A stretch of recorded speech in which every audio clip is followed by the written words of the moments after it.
Hello everyone, welcome back to my channel Parul mentor. आज हम statistics का एक फाउंडेशन चैप्टर स्टार्ट कर रहे हैं जिसका नाम है प्रेजेंटेशन ऑफ डाटा। देखो, स्टैटिस्टिक्स में सिर्फ डाटा कलेक्ट कर लेना ही काफ़ी नहीं होता। अगर डाटा को प्रॉपर तरीके से प्रेजेंट नहीं किया गया तो डाटा मीनिंगलेस हो जाता है। इसलिए प्रेजेंटेशन ऑफ डाटा एक ऐसा चैप्टर है जो एग्ज़ाम में स्कोरिंग होता है और रियल लाइफ डिसीजन मेकिंग में भी बहुत यूज़ होता है। सबसे पहले देखो डाटा प्रेजेंटेशन का मीनिंग। डाटा प्रेजेंटेशन का मतलब होता है जो डाटा हमने कलेक्ट किया उसको सिस्टमेटिकली, लॉजिकली और अट्रैक्टिव फॉर्म में अरेंज करना ताकि डाटा को ईजिली समझा जा सके और एनालाइज करा जा सके। अगर मैं कोई भी सिंपल भाषा में बोलूँ 20, 25, 18, 40 ये सब, तो आप कंफ्यूज हो जाओगे। लेकिन अगर मैं उसी डाटा को टेबल, ग्राफ, डायग्राम्स में कन्वर्ट कर दूँ तो आपको एक पैटर्न समझ आ जाएगा कि मैं क्या बोल रही हूँ। इसी को हम कहते हैं प्रेजेंटेशन ऑफ डाटा। देखो, प्रेजेंटेशन ऑफ डाटा की नीड क्या है। First, to simplify complex data. Raw data हमेशा ही कॉम्प्लिकेटेड होता है, प्रेजेंटेशन उसको सिंप्लीफाई और एक मीनिंगफुल बना देती है। ठीक है। Second is to facilitate comparison. जैसे 2022 वर्सेस 2024 की sales versus boys marks, state A versus state B population. Means कि कंपैरिजन सिर्फ प्रेजेंटेशन से ही पॉसिबल होता है। Next is to save time. Means देखो, कोई भी एग्जामिनर है, टीचर है, मैनेजर है, किसी के पास भी रो डाटा पढ़ने का कोई टाइम नहीं है, सब बहुत बिजी हैं। इसलिए ग्राफ या टेबल देख के ही वो उन्हें एक आइडिया हो जाता है कि उसके अंदर क्या है। Next is visual appeal. Means जो हमारा ह्यूमन ब्रेन है वो पिक्चर्स को ज़्यादा अच्छे से याद रखता है, ना कि नंबर्स को। इसीलिए हम इसको ग्राफ्स, टेबल्स के फॉर्म में रिप्रेजेंट करते हैं। अब बात करते हैं फॉर्म्स ऑफ प्रेजेंटेशन की। देखो, डाटा प्रेजेंट करने के लिए मेनली हमारे पास 3 मेथड हैं। फर्स्ट इज टेक्सचुअल और descriptive presentation, second tabular and third is diagrammatic. और इम्पोर्टेंट बात यह है कि हर टाइप का डाटा हर मेथड के लिए सूटेबल नहीं होता, इसलिए राइट मेथड चूज करना हमें आना चाहिए। ओके, इन सबको वन बाय वन डिटेल में समझते हैं। सबसे पहले देखो टेक्सचुअल और डिस्क्रिप्टिव प्रेजेंटेशन। टेक्सचुअल प्रेजेंटेशन का मतलब होता है डाटा को पैराग्राफ या टेक्स्ट की फॉर्म में एक्सप्लेन करना। एक एग्जांपल से समझो, एक सर्वे होता है, उस सर्वे के अकॉर्डिंग ज़्यादा स्टूडेंट साइंस स्ट्रीम को प्रेफर करते हैं, जबकि कॉमर्स और आर्ट्स की परसेंटेज कंपैरेटिवली कम है। उसने सिर्फ इस एग्जांपल में सिर्फ टेक्स्ट के अकॉर्डिंग समझाया है, ना कि कितनी कम है, कितने नंबर्स के स्टूडेंट हैं, ऐसा उसने कुछ भी नहीं समझाया। अब देखो कि कब यूज़फुल होता है, जब हमारे पास डाटा बहुत ही ज़्यादा कम होता है और जब एक्सप्लेनेशन बहुत ज़्यादा इम्पोर्टेंट होती है या फिर स्टोरी या रीज़न हमें बताना होता है, तब ये ज़्यादा यूज़फुल होता है। हम इसकी लिमिटेशन की बात करें तो देखो, इसके अंदर जो नंबर्स होते हैं वो क्लियरली विजिबल नहीं होते, सिर्फ और सिर्फ हमारे पास इसमें एक्सप्लेनेशन होती है और कंपैरिजन मुश्किल होता है, और हम इसको एक प्रॉपर नहीं कर सकते क्योंकि कोई भी रीडर होगा उसे पूरा का पूरा पैराग्राफ पढ़ना पड़ेगा। इसलिए टेक्सचुअल मेथड सिर्फ बेसिक लेवल पर ही यूज़ होता है। अब नेक्स्ट देखो प्रेजेंटेशन। ये सबसे ज़्यादा पावरफुल मेथड है।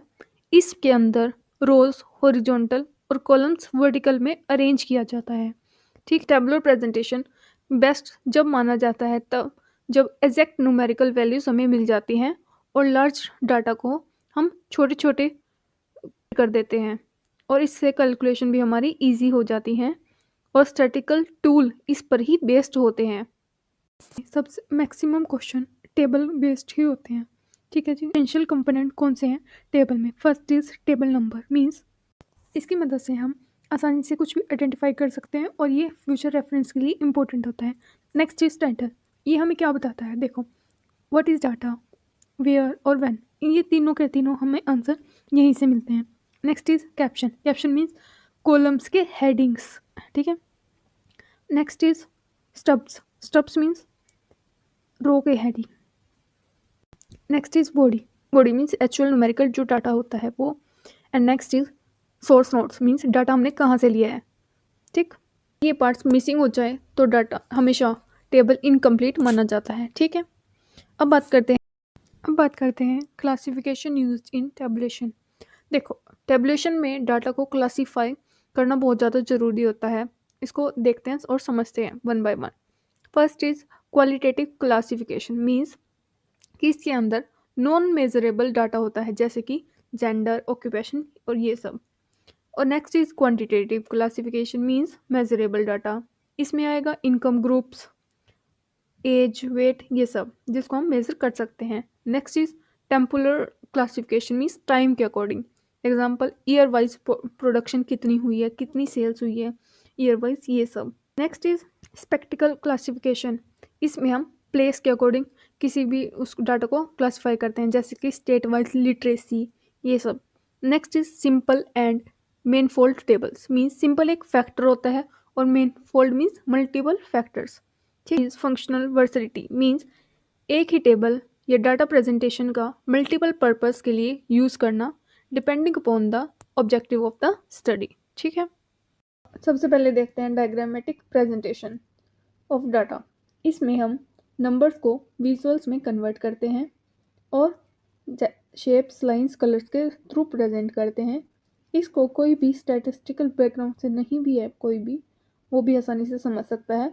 और हमारा ब्रेन इमेजेस को ज़्यादा ध्यान में रखता है एज़ कम्पेयर टू नंबर्स, और हम आसानी से कंपैरिजन कर सकते हैं side by side. But diagrammatic जो होते हैं वो कम एक्यूरेट होते हैं as compare to exact number. Diagrammatic presentation में हम एग्जैक्ट नंबर्स लेते हैं, ना कि पॉइंट्स। और ये इसके थ्रू कोई भी प्रेजेंटेशन या कोई भी रिपोर्ट अट्रैक्टिव दिखती है। सबसे पहले आता है ज्योमेट्रिकल डायग्राम। उसमें है first is bar graph. Bar graph सबसे कॉमन डायग्राम होता है और इसमें हम अलग अलग वेरिएंट्स में बार ग्राफ स्टडी करते हैं।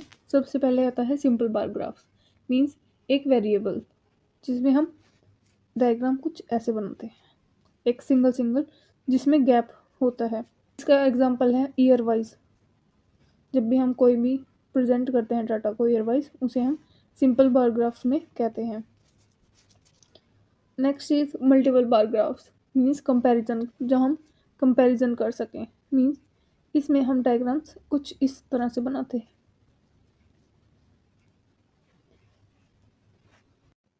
Comparison means like boys and girls, ये सब। नेक्स्ट इज सब डिवाइडेड बार ग्राफ्स। का डायग्राम कुछ इस तरह से बनता है। इसको हम अलग अलग पार्ट्स में डिवाइड कर देते हैं। ठीक है। इसमें मतलब होता है कि एक तो ये पूरा टोटल है और इसके अंदर ही हमारे पार्ट्स होते हैं। एग्जांपल फैमिली इनकम डिस्ट्रीब्यूशन, इसका एक एग्जांपल है। नेक्स्ट इज रूल्स में इक्वल विड्थ होनी चाहिए, इक्वल गैप होना चाहिए और प्रॉपर स्केल का यूज़ होना चाहिए। ठीक है। अगर हम स्केल की बात करें तो अगर स्केल गलत हुआ तो पूरा का पूरा डायग्राम भी हमारा गलत हो जाएगा। ये कुछ पिक्चर्स हैं, आप इनके थ्रू देख सकते हैं कि कौन सा कैसे बनता है। ठीक। अब चलते हैं नेक्स्ट, पाई डायग्राम। पाई डायग्राम प्रोपोर्शन दिखाने के लिए यूज़ होता है। बेसिकली हमारे पास एक सर्कल होता है जो ये 360 डिग्री का होता है। ठीक। अलग अलग टाइप के पार्ट्स में इसको डिवाइड कर देते हैं। पूरे की बात करें, जो ये पूरा एक सर्कल है वो 100% होता है। अब हम इसको स्टेप बाय स्टेप देखते हैं, हम इसको कैसे कैलकुलेट करते हैं। डिफरेंट वैल्यूज़ होती हैं तो हम उसको कैसे कैलकुलेट करेंगे। देखो, value divide by total into 360। ठीक। उसके बाद हम सर्कल को ड्रॉ करेंगे, देन प्रोटेक्टर से एक एंगल मार्क करेंगे। उसके बाद परसेंटेज हम उसकी लिख देंगे, कौन सा एंगल कितने परसेंट है। ठीक है। और परसेंटेज के लिए भी हम कौन सा फॉर्मूला यूज़ करेंगे, value divide by total into 100। Basic बनाने के लिए हमें सिर्फ दो फॉर्मूलाज की ज़रूरत होती है। फर्स्ट वैल्यू निकालने के लिए, जो कि है value divide by total into 360 degree, and second is percentage कैसे, value divide by total into 100। Example की बात करें तो हम इसको यूज़ कर सकते हैं गवर्नमेंट बजट दिखाने में या फैमिली एक्सपेंस में। ठीक है। पाई डायग्राम्स रिलेटिवली इम्पोर्टेंस ही दिखाता है। ठीक है। ये देखो, कुछ एक रिप्रेजेंट कर सकते हो। Next is frequency diagram. इसमें हम बात करते हैं हिस्टोग्राम की। देखो, हिस्टोग्राम सिर्फ कॉन्टीन्यूअस सीरीज़ के लिए होता है और इसका की डिफरेंस होता है, जो हिस्टोग्राम्स के बार होते हैं वो एक दूसरे से टच हमेशा करते हैं, और जो इनकी क्लास इंटरवल होती है वो भी कंटिन्यूस होती है।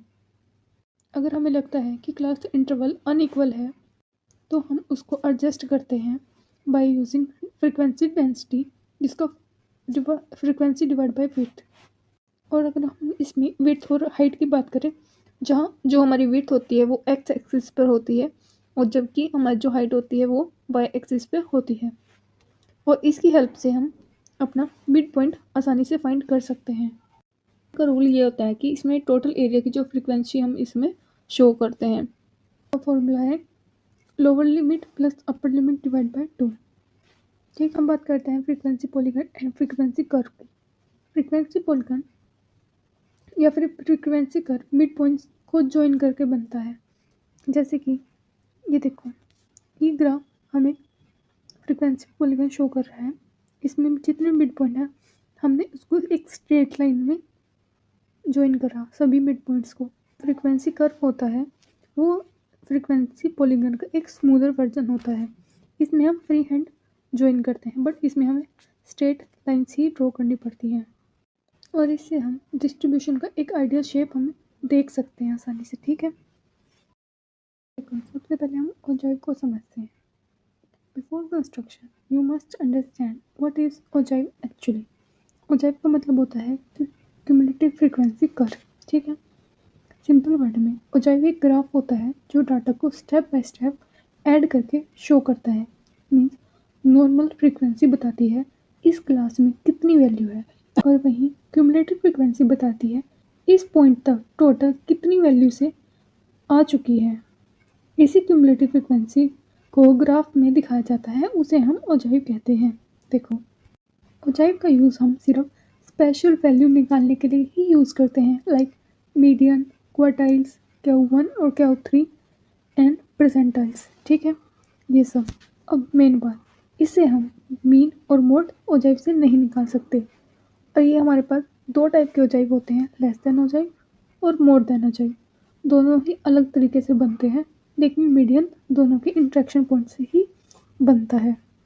पहले देखो, ओजाइव सिर्फ कंटिन्यूस सीरीज से ही बनता है। एग्जाम का मतलब ही होता है कि less than 10, less than 20, less than 30, ये सब मतलब कम कुछ ऐड कर दो। लेस देन के लिए देखो इसको प्लॉट कैसे करते हैं। एक्स एक्सिस पर हम अपर क्लास लिमिट्स रखते हैं, जैसे कि 10, 20, 30, 40, और वाई एक्सिस पर हम रखेंगे अपनी क्यूमुलेटिव फ्रीक्वेंसी, जो कि थी 5, 15, 35 और 50। करना, जो क्यूमुलेटिव फ्रीक्वेंसी थी अब उसको सिंपली प्लॉट कर दो और एक स्मूथ सा कर्व बना लो। जो कर्व होगा हमारा लेफ्ट से राइट की तरफ जाएगा। ठीक है, ये हमारा लेस देन हो जाएगा होगा। अब हम मोर देन कैसे करते हैं वो देखो, हमेशा देखते हैं more than 0, more than 10, more than 20, मतलब टोटल फ्रीक्वेंसी से पहले वाली फ्रीक्वेंसी माइनस करते हैं। ठीक है, हमेशा लोअर क्लास लिमिट रखेंगे 0, 10, 20, 30, 40, और वाई एक्सिस पर हम अपनी क्यूमुलेटिव फ्रीक्वेंसी रखेंगे, जो कि थी 50, 45, 35, 15 और 0, ये थी। और कुछ नहीं, को प्लॉट करेंगे और एक स्मूथ कर्व ड्रॉ करेंगे, और ये कर्व हमेशा लेफ्ट नीचे की तरफ ऐसे। ठीक है, और इन दोनों के इंट्रैक्शन जो पॉइंट होता है वो हमेशा हमारा मीडियन होता है। करते हैं अर्थमेटिक लाइंस ग्राफ की, मीन्स टाइम सीरीज की हम इसमें बात करते हैं। इसमें टाइम सीरीज ग्राफ में हम एक्स एक्सिस पर टाइम लेते हैं और वाई एक्सिस पर हम अपनी वैल्यूज़ लेते हैं, और इसका यूज़ हम ट्रेंड को एनालाइज करने में या फिर सीजनल चेंजेस देखने में यूज़ करते हैं। और इसमें फेल्स बनाए बेस लाइन पर तब यूज़ होती है जब वैल्यूज़ बहुत ही ज़्यादा बड़ी होती है। ठीक है, लॉन्ग टर्म डाटा के लिए बेस्ट ग्राफ होता है। देखो, इसमें हम कंपैरेटिव लाइंस भी ड्रॉ कर सकते हैं, लाइक बर्थ रेट और डेथ रेट, इंपोर्ट एक्सपोर्ट, ये ऐसे। ठीक है, ये था आज का हमारा लास्ट टॉपिक, यूनिट 1 का collection, organisation and presentation of data. यहाँ पर बिल्कुल फिनिश होता है। तो मिलते हैं नेक्स्ट यूनिट के साथ किसी और इंटरेस्टिंग टॉपिक के साथ। आज के लिए इतना ही। अगर आपको वीडियो अच्छी लगी हो पॉइंट में डाउट हो तो आप मेरे से वो पूछ सकते हैं कमेंट बॉक्स में। वीडियो को लाइक शेयर और सब्सक्राइब करना चैनल को। मिलते हैं कल। Bye bye.